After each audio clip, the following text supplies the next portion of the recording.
Ditanya apakah berani bersaing dengan Anies gitu di DKJ kan? Jangankan DKJ, di Pilpres saja kita menang. Jadi semua partai pasti akan dorong partainya dulu.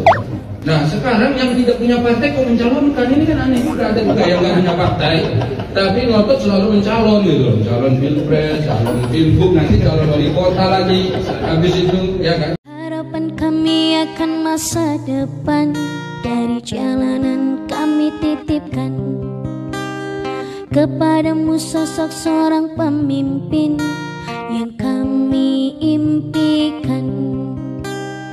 Dari jalanan kami mendoakan untuk Anies Baswedan, kami untuk Anies Baswedan.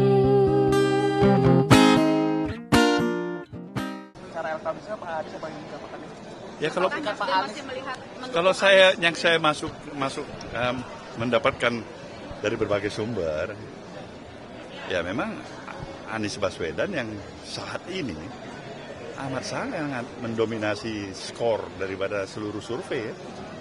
Rankingnya nomor 1. Meskipun dia saya pikir capek juga orang mau ngadapin dia di Jakarta ini. Meskipun akan diadu dengan Ridwan Kamil gitu maksudnya. Boleh-boleh aja kan, nggak apa-apa. Bagusnya memang kalau Bung Ridwan juga mau kan, supaya ada keseimbangan dikit ya. Pak Paloh, kalau memang meyakini elektabilitas Mas Anies, apakah nanti akan menyodorkan cawagupnya dari Nasdem atau gimana? Nasdem itu yang paling terakhir. Berarti kalau memang bisa tidak ada kasih syarat mendukung tanpa syarat? Nggak ada syarat, memang selalu begitu. Kita memilih ya, para orang-orang yang memilih Anies Baswedan, orang-orang yang memilih PKS, itu karena didasarkan pada value-nya, pada nilai-nilainya yang diusung oleh mereka. Integritasnya, ya, keberpihakannya pada kepentingan rakyat dan sebagainya. Jadi ketika orang atau pihak yang selama ini selalu mengusung kesetaraan, keadilan sosial bagi seluruh rakyat Indonesia, kemudian malah mendukung politik dinasti politik, dibolak-balik sama saja itu, maka hancur luruh nilai-nilai itu. Semua yang memilih PKS, semua yang memilih Anies itu tidak karena amplop. Karena tidak ada amplopnya. Apalagi isinya. Buat amplopnya aja nggak ada, apalagi isinya.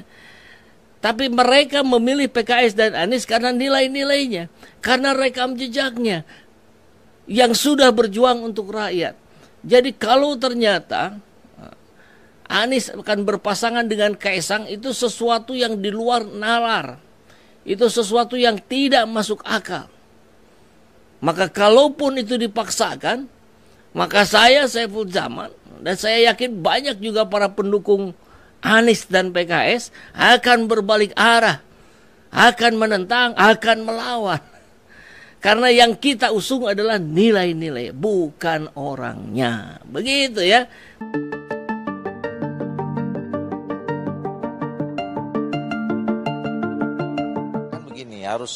Harus didudukkan. Pertama, yang merekomendasikan atau yang memberikan surat tugas kepada saudara Ridwan Kamil untuk di Jawa Barat dan di Jakarta itu kan Golkar, gitu ya. Karena waktu itu kami kan berasumsi ya, di Jakarta mungkin setelah Pileg dan Pilpres akan semuanya mulai dari awal, dari nol.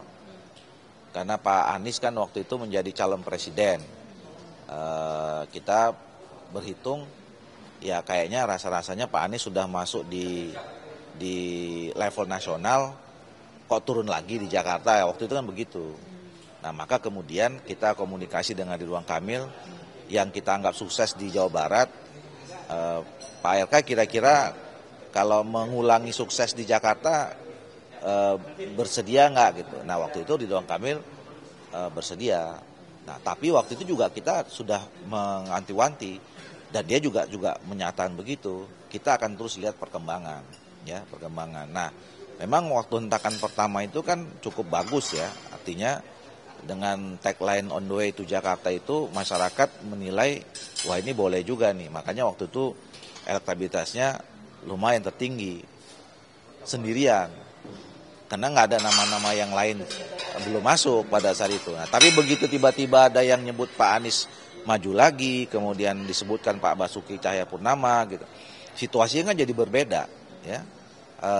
Sangat kompetitif gitu loh bagi Ridwan Kamil dibandingkan kalau terhadap pada surat yang kedua di Jawa Barat yang memang dia mau ada nama baru, nama yang lama dan segala macam tetap berada di atas gitu loh. Makanya kalau Golkar per hari ini kami merekomendasikan berpandangan sebaiknya Ridwan Kamil itu tetap di Jawa Barat gitu. Nah, tapi walaupun demikian kita kan sudah mengambil kesepakatan dengan teman-teman partai politik di Koalisi Indonesia Maju bahwa kita ini akan sebisa mungkin terus merawat kebersamaan kita gitu ya. Karena kita punya cerita sukses, cerita indah kemarin di Pilpres. Nah, untuk menghadapi Pilkada ini, ya sebisa mungkin kita membangun komunikasi itu di awal dan mudah-mudahan kalau bisa ketemu, alhamdulillah, kira-kira begitu. Jadi nanti makanya sebagai kesempatan ini waktunya kan masih cukup ya. Kita lihat perkembangan, kita kan nggak tahu apa yang terjadi. Kemarin juga nggak ada yang nyangka tiba-tiba Pak Anies sama Pak Sohibul Iman kan gitu loh kan. Nah besok kan kita nggak tahu apa lagi gitu. Makanya kita ikutin aja nih sampai 27 Agustus ini. PKS nilai kerjasama dengan PDIP untuk mengusung Anies bisa terjadi jika keduanya oposisi. Ini dari judulnya aja sudah begini. Artinya apa? Artinya PKS dan PDIP ini sudah sama-sama, sudah satu frame untuk mengusung Anies Baswedan. Ini bahasa di panggung politik saja. Saya sih punya keyakinan kalau PKS tidak oposisi, maka PKS akan ditinggalkan oleh kader-kadernya. Jika PDIP tidak oposisi, maka PDIP akan ditinggalkan oleh kader-kadernya. Itu lagi-lagi logika sederhana saja. Masa sudah dikhianati oleh satu keluarga masih mau gitu mendukung misalkan Kaesang? Kan nggak mungkin PDIP gitu. Anies ya nggak mungkin lah. PKS nggak mungkin. Ya Anies juga nggak mungkin. Sama-sama nggak mungkin. Nah ini Ketua DPP Partai Keadilan Sejahtera Mardhani Alisera mengatakan pihaknya bisa bekerja sama dengan PDIP untuk mengusung mantan Gubernur Anies Baswedan. Peluang itu bisa direalisasi jika sama-sama menjadi oposisi. Wah ini kan keren ini. Dan saya menangkap kalimat ini sebagai sebuah sinyalemen bahwa PKS dan PDIP sudah sama-sama oposisi. Tinggal keberaniannya saja, level keberaniannya. Kalau level keberanian PDIP ada di puncak keberaniannya, maka sebentar lagi hak angket akan digulirkan. Itu saja gambaran sederhananya kan begitu ya. Jadi tadi ditanya kalau misalnya PAN bikin poros baru, itu bagaimana? Kita sebenarnya porosnya sudah ada, Koalisi Indonesia Maju mestinya ya. Dan itu tetap sama di Pulau Jawa, tetap kita kerjasamakan. Terutama misalnya lihat Jawa Timur kan, Jawa Timur kan seperti itu. Nah ditanya apakah kurang lebih begini, berani bersaing dengan Anies gitu di DKJ kan itu ditanya. Jangankan DKJ, di Pilpres saja kita menang. Iya kan faktanya kan menang nih. Apalagi di DKJ gitu loh, jadi nggak ada masalah gitu. Jadi kan kalau memang masih mau maju silakan kan. Yang jelas itu kami dorong Zita Anjani. Zita Anjani punya partai namanya PAN. PAN punya kewajiban mendorong kadernya untuk maju. Jadi kalau ditanya kenapa Zita? Karena Zita kader PAN. Jadi semua partai pasti akan dorong partainya dulu toh. Nanti disimulasikan dengan partai-partai lain kalau cocok baru digabungkan kan gitu. Ini masih proses simulasi, masih panjang kata Mas Andri. Nah sekarang yang tidak punya partai kok mencalonkan, ini kan aneh juga. Ada juga yang nggak punya partai tapi ngotot selalu mencalon gitu. Calon Pilpres, calon Pilbuk, nanti calon wali kota lagi habis itu ya kan. Jadi kalau kami wajar lah calon-calon kayak gitu tuh. Memang partainya ada, kewajiban kami ya kan. Jadi saya kira sama dengan tadi pertanyaan, gimana soal menteri, soal apa? Karena kami kan ikut mendukung yang menang kemarin. Dari koalisi kami udah 3 periode nih mendukung Prabowo. Jadi kalau ditawarin menteri ya wajar lah. Cuman persoalan siapa yang duduk segala macam, kami aja duduk di sini tenang-tenang aja. Ya. Nggak ada masalah gitu. Jadi ya mudah-mudahan ini pemerintahan ke depan lebih bagus. DKJ lebih bagus ke depan, gitu ya kan. Jadi tenang aja, insya Allah kita siap melawan siapapun. Yang penting tujuannya bukan hanya untuk cari kemenangan, tapi tujuannya untuk perbaikan Jakarta yang lebih baik di masa mendatang.